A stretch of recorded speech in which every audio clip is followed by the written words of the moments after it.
Grand 2, les esclaves dans les plantations. Donc nous revoyons cette peinture qui nous montre des esclaves en train de couper la canne à sucre dans l'île d'Antigua aux Antilles.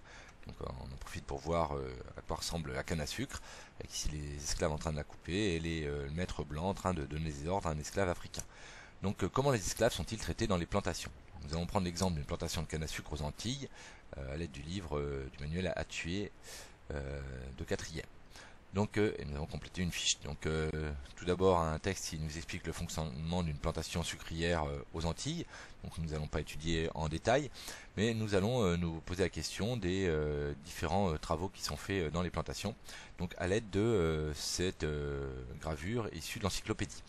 Donc il y a 3 types de travaux majeurs dans une plantation. Tout d'abord la plantation elle-même, là où sont plantés les cannes à sucre. Donc les esclaves doivent planter, préparer le terrain, planter, et au moment de la récolte, couper cette canne à sucre, la lier et la transporter ensuite jusqu'au moulin. Donc au moulin, les esclaves, ça peut être un moulin à eau comme ici, ou un moulin à vent, voire un moulin à bras.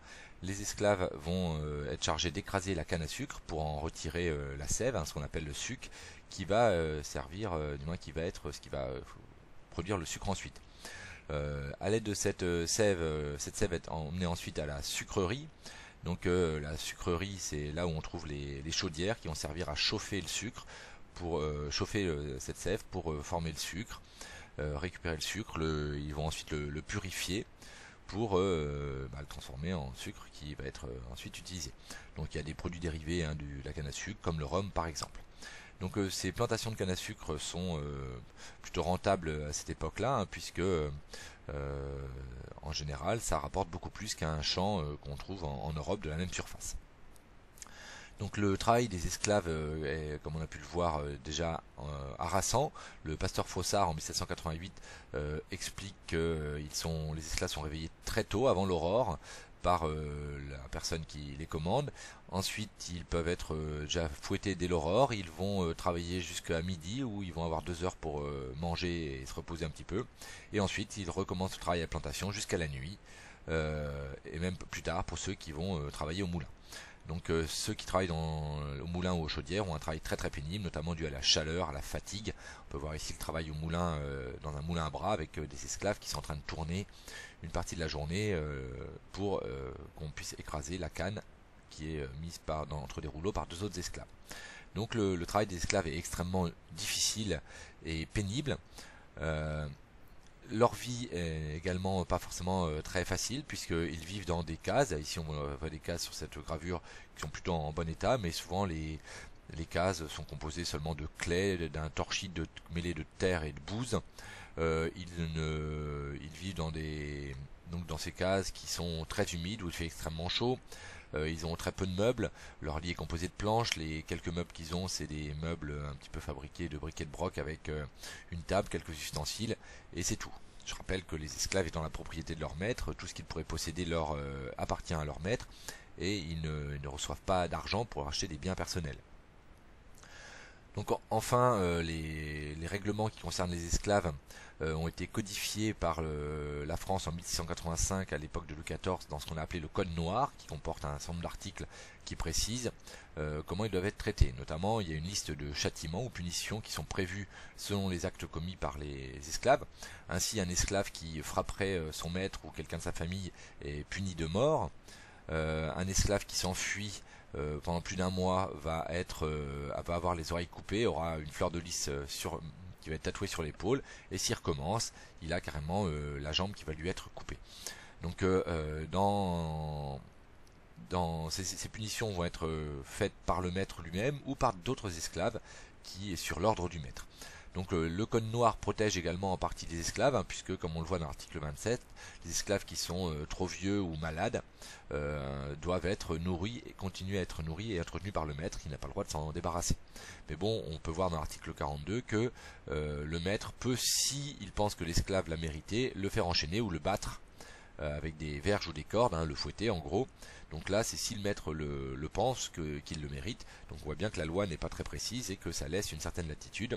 Si le maître est sadique et méchant, il peut fouetter très souvent ses esclaves. Un maître bienveillant se comportera nettement mieux avec eux.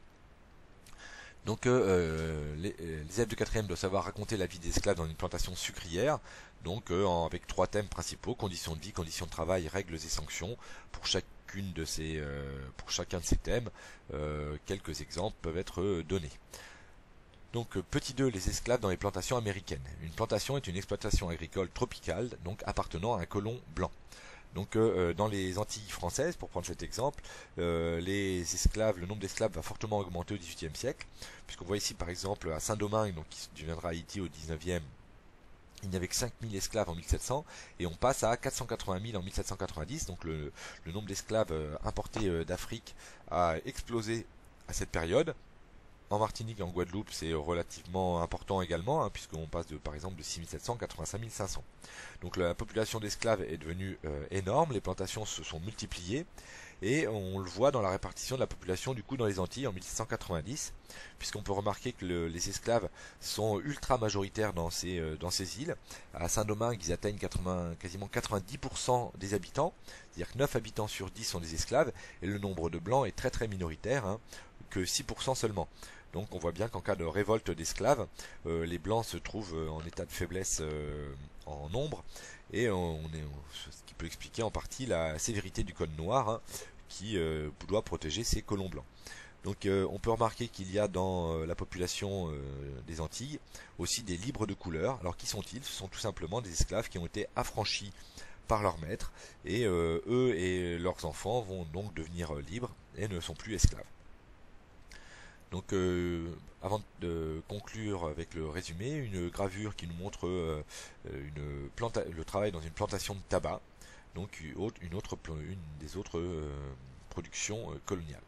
Donc pour résumer, dans les colonies, l'économie est organisée en plantations dirigées par les colons européens. On y cultive la canne à sucre, le café, le tabac ou le coton. La population coloniale est surtout composée d'esclaves appartenant aux propriétaires de plantations. Ils sont domestiques, ouvriers ou cultivateurs. Les conditions de travail et de vie sont très dures. Journées très longues, punitions corporelles.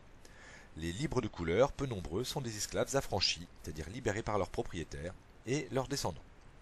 Donc l'ensemble des textes qui concernent les esclaves dans les colonies françaises est appelé le Code noir, qui date de 1685. On a ici la première page de ce code.